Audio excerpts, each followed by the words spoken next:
کړی ماډرنیزم زموږ ساسې زیاتره خلک او افراد چې په ټولنه کې ژوند کوي دوی ورته بېلابېل نومونه اخلي، یعنې دوی ماډرنیزم په کفر حسابوي، خو نه داسې نه ده.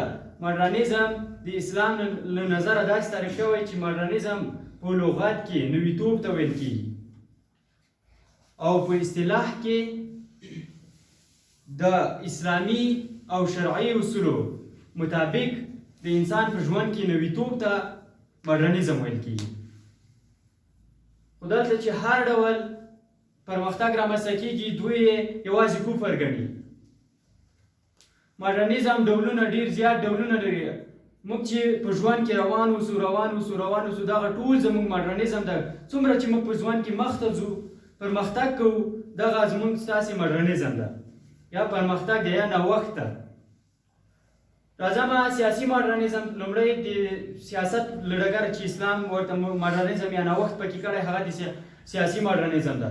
د سیاسي ماډرنیزم په لومړۍ برخه کې زموږ ستاسې اصحابه کرامو سیاست په ډګر کې پرمختګ ورکړی ده. هغه له جملې څخه عمر رضی الله تعالی عنه چې هغه د لومړي ځل لپاره ډیپلوماتان یو بل هیوادونو ته ولېږل، یعنې دغه ډیپلوماتانو تهداب د اسلام لخوا ښودل شوی چې اوس هم جاري ده په نړۍ کې یو دولت بل ته لیږي یا سفیران لیږي. دا د حضرت عمر رضی الله تعالی عنه له وخته موږ ته راپاتې ده.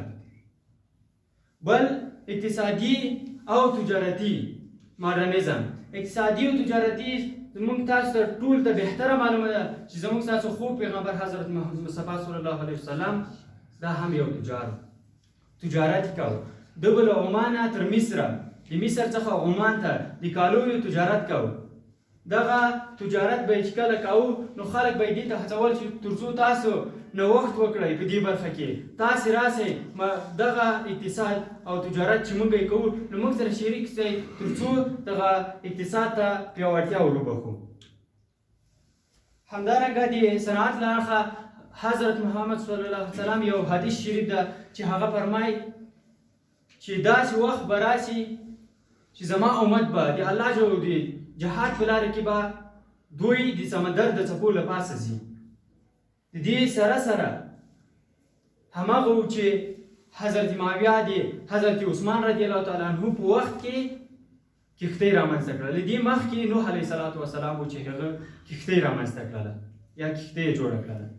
خو موږ چې دلته فابریکه جوړېږي پرمختګ رامنځته کېږي بیا د فکري جګړې له لارې دغه خلک له دې څخه منع کېږي، ویل کېږي چې دا کفر ګڼل کېږي. څومره موږ پرمختګ کوو هغه موږ ته بد ګڼي، موږ داسې فکر راکوي چې دا بد کار دی. دوا جوړه کړو له نورې نړۍ لخوا یا د نورو استخباراتو لخوا موږ ته دا ویل کېږي چې دغه دوا ستاسو د ماشومانو ذهنیت خرابوي، اما داسې نه ده، هغوی خپلې ګټې پکې لټوي. د دې لپاره موږ ته وایي.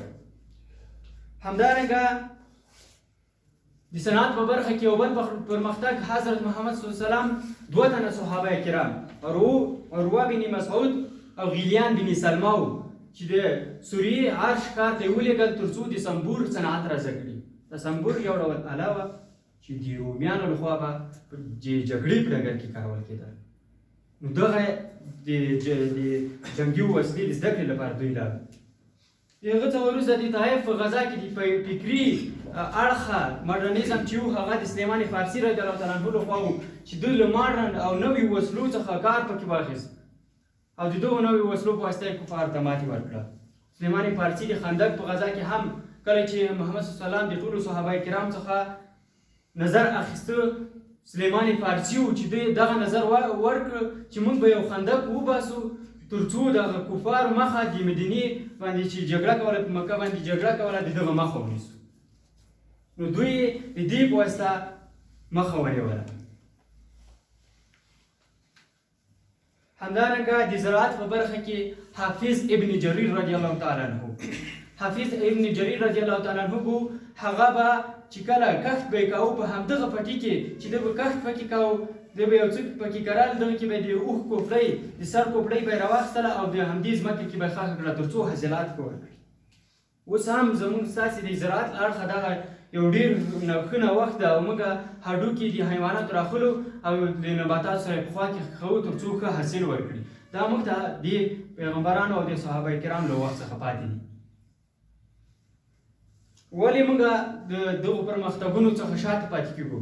لومړی لامل فکري جګړه د نورو هېوادونو لخوا چې موږ ته ویل کېږي دا کارمنه ده یا دغه د اسلام سره په ټکر کې ده او یا بل څه یا بل څه، دغه ټول موږ ته راکول کېږي فکري جګړې له اړخه. او همدارنګه د موږ ستاسې د پیغمبرانو د زانګو یا د اسلام زانګو چې هغه سعودي عربستان د امریکې تسلط لاندې ده، دا یې بل. او خلک د دې مطابق یوه ټوکه راسوه، ټول خلک سپوږمکۍ ته وختل، هوا کې څېړنې وکړې، ځمکې څخه لاندې لاړل، سمندر ته ښکته سول. دوی ټولو څېړنې وکړې. موږ اوس هم په دې فکر کې یو چې دا کمره یې ګرده جوړه کړې خو عکس چارکونجه اخلي. نو چېرته موږ خپله کار وکړو، خپله دغه هېواد ته پرمختګ ورکړو، خپله یو څه جوړ کړو، هېڅ چا ته هم اړتیا نشته چې موږ ته یو څه وښیي، خپله به د هر څه جوړ کړو. په دې به هم پوه شو چې دا کمره ګرده د عکس ولې چارکونجه اخلي. په دغو به ټولو مسایلو به پوه شو. راځئ ټولو څخه مې هیله همدا ده چې فابریکې جوړې کړئ، صنعت ته کار وکړئ، تجارت پیل کړئ، نور کارونه بېلابېل کارونه وکړئ د هېواد د پرمختګ لپاره. دا هسې عبث خبرې دي چې موږ او تاسو ته کېږي د فکري جګړې له لارې چې وایي دا کفر ګڼل کېږي. ټولو څخه مې هیله همدا ده د هېواد پرمختګ لپاره کار وکړئ. یو آباد او سولیز افغانستان په هیله.